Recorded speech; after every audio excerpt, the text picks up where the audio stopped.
In 2012, Pickpock Studios released a game called Into the Dead, a game that came after Temple Run, a game that came out the same year as Subway Surfers, and a game that came out prior before Sonic Dash and Minion Dash. Why do I bring these games up? Simple. It was top-down running games, while this game did it differently. It did first-person running while surviving zombies. And instead of the magic power-ups you got from those games, you had to survive with guns, which was very gritty and dark for a mobile game. But we saw our fair share of dark and scary mobile games at that time and whatnot. And this game was overshadowed by a lot of other zombie games and mobile games at that time. It wasn't really popular with everyone.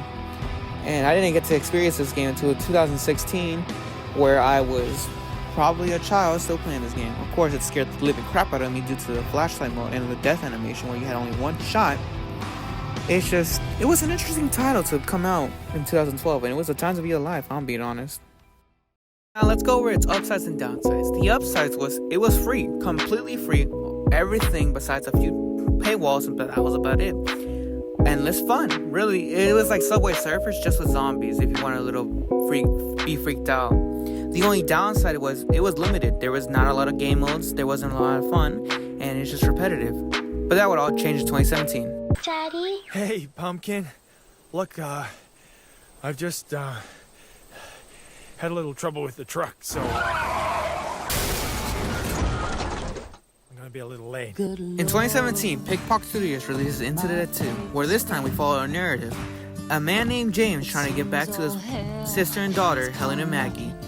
Now we have lore in this game. And although there was a straightforward lore as you playing James trying to get through Texas, which actually I didn't know until researching this video, to get to his sister and daughter, which ultimately get kidnapped by a cult that are very evil because actually they're pretty fucked up. They burn people and they kill anyone who's not with them. And this also brought new features with like choosing out your loadout, a primary and a secondary, and a lot of different guns.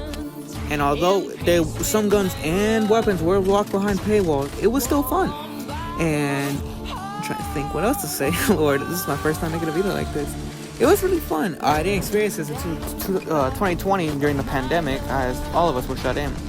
But now it sparked the question, since we have animals, lore, and a narrative. What happened in Texas? What happened in Walton City? Because in the first game, during research, it happened in Walton City, Texas.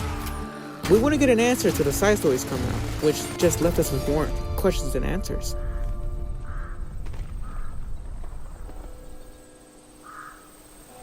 See you soon. I promise. It's the same as it ever was. Just us and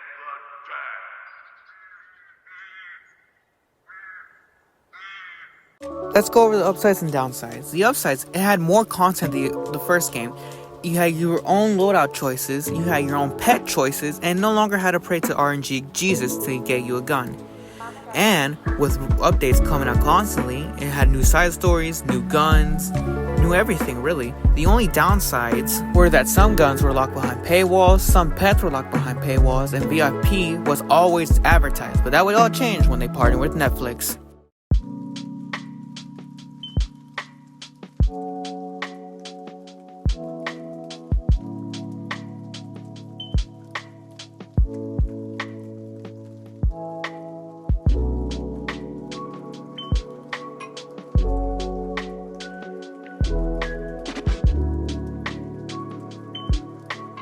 As of last year, Pickpock Studios partnered with Netflix to revamp Into the Dead 2. No longer having to have stuff behind paywalls, no longer having to have events locked behind paywalls, and no longer having anything locked behind paywalls or VIP. Now you can focus on all the side stories: Tempest, Untamed, Descent, The Reckoning, Frostbitten. All these events were now free for you. All weapons were now obtainable. And all pets were now obtainable. This game made it totally free to play, player friendly, meaning you could play this game any day you want without having to have repetitive ads or pay everything. The only downside to this was you had to be a Netflix member to even access this game, which unfortunately kind of sucks, but hey, if you have Netflix, might as well play this game. What it did differently from the original game was that everything was completely free. The voice lines were polished to a crisp, and everything was pretty much good. Play any side story you want, get every weapon you want, get every pet you want. That was basically it. The only downside I saw with this is you had to be a Netflix member, which luckily I was. So I played through the game yet again, and I got to the final chapter. The only other issue, aside from the fact that you have to be a Netflix member to even access this mode, is it's very grindy. The weapon levels matter sometimes. It's very grindy. Can we also appreciate the soundtrack that came out with this game? Nails, sung by, hang on, let me get the name real quick, Brahim Page and Jason Erskine, which is the funny part is Brahim Page is a sound designer and coordinator of this song who is from New Zealand. She sounds country and from Texas or American at all. And the even more funnier part is when I dug my research into this game, I find out it's a New Zealand developer making a game about Texas. And I will cover this game in a minute.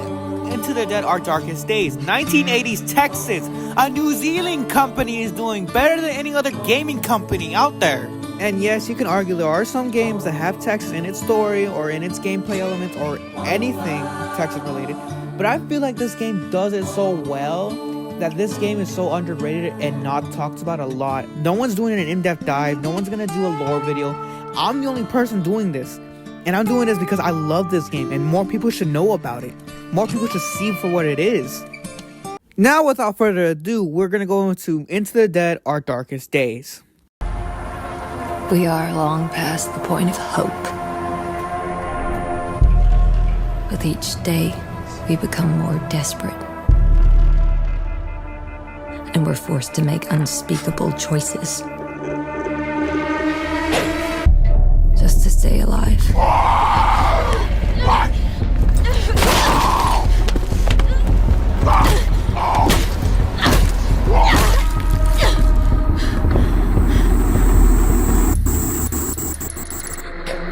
Now, there's no turning back. We have to work together and survive long enough to escape this city. No matter what it takes.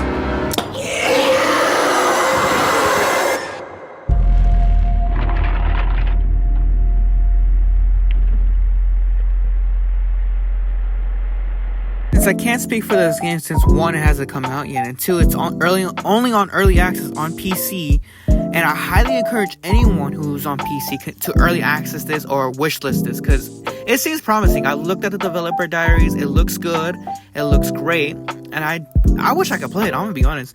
But aside from the fact, we also have Into the Dead 3, which has been announced but still is under development for reasons. Now, I'm gonna get to the fun part of the video where I wanted to do this. So when the second Into the Dead came out and I started looking at the lore and narrative, now I started to wonder to myself, what the hell happened in Texas for this to get that bad? And I pieced together the lore and the story of Into the Dead. And if this is not correct, then forgive me, but this is my interpretation of the lore and our current timeline. Logically, Into the Dead: Our Darkest Days takes place first due to the Walton outbreak. And I dubbed the virus the Walton virus. Thank you for the name later. Next up is Into the Dead 1, where we play as a nameless pilot, probably one of the survivors from Our Darkest Days, and ultimately gets mauled by zombies to his death, which unfortunately ends 1. And we pick up from a week or a few days later into the Dead 2, which we follow James to his journey to get his daughter and sister back. And you might want to hold on, because we're going to go into a lot of Into the Dead 2. In the first 2 chapters, we follow James as he tries to get to his sister and daughter, Helen and Maggie, but ends up ultimately crashing the truck due to a car and a zombie, and having to make it by foot, while writing to his sister that, hey, things didn't go all okay, and I'm making it by foot, where she gets to his dad's house, and they stay there for a few days, and until ultimately the dad turns, which prompts Helen to shoot him, and now having to get out of there. In chapter 3, the same time Divided is taking place, which will be covered in a whole different other video. Helen and Maggie are on the run to get to safety from zombies, as James tries to run through multiple amount of zombies through chapter 4 and 5 and 6, ultimately getting picked up by the army, Helen and Maggie, not James unfortunately, and having to resort to finding their way out, during which, probably around chapter 6 or 7, not 6 or 5, James takes a detour and goes to an underground facility in Descent, which will be covered in another video as well. But I will cover a little bit of this. As James goes down through the underground bunker, we find Dr. Lang, who is a scientist at the underground research facility base that is somewhere. And we find out that the government has been funding research for what seems to be a virus or something, which could explain the Walton virus, but also that there are unspeakable horrors down there, which end up leading to the scientists locking down the whole facility and James narrowly escaping. In chapter 6, we find out that Helen and her crew finds a place to stay. The cultists that we find, if you play the side story, initiated, which doesn't turn out well for Helen. And in chapter 7, we're on the race against the clock to save her. Quick side note, there are two side stories that follow two perspectives of characters. Untamed, where we follow James and him finding a tiger in the circus while breaking through a hell of fire, and Mason, which I will cover in the Divided video because that deserves its own video as well. That where after he deserted his own friends, tries to steal from a cultist and tries to get away with it, but unfortunately is caught by the end of the side story. And we find out during chapter 6, Garcia is also captured, and I will not cover any more of this until we get to that video. But now back to the main game. In chapter 7, we're in the race against the clock, trying to get to our daughter and sister before the cultists kill them. And unfortunately, they do get captured, but we are quick enough to get to them. And once we get to them, and that's where I'm going to leave the story. Unfortunately, because I don't want to spoil it for anyone, and I'm not going to put spoiler warnings because I want people to know this game and play it, obviously. I want you to go play for yourself or watch the endings yourself. This game deserves more love. It is very well polished and is very well done. And it does deserve theories of its own. For now, I'll let you find out the endings because one of them is canon. Because once we find out in Into the Dead 3, Maggie is alive. But which of the parents are alive, we don't know. Into the Dead was developed by Pickpock Studios, released in 2012, 2017, 2020, and as of now, we're waiting for the release dates of the two new games. I highly recommend people check this game out and start making theories of their own, because no one's really talking about this game, and I would love to see it, because this game deserves more support. As always, please take care. I gotta go do some Hitman crap, and stay slaying.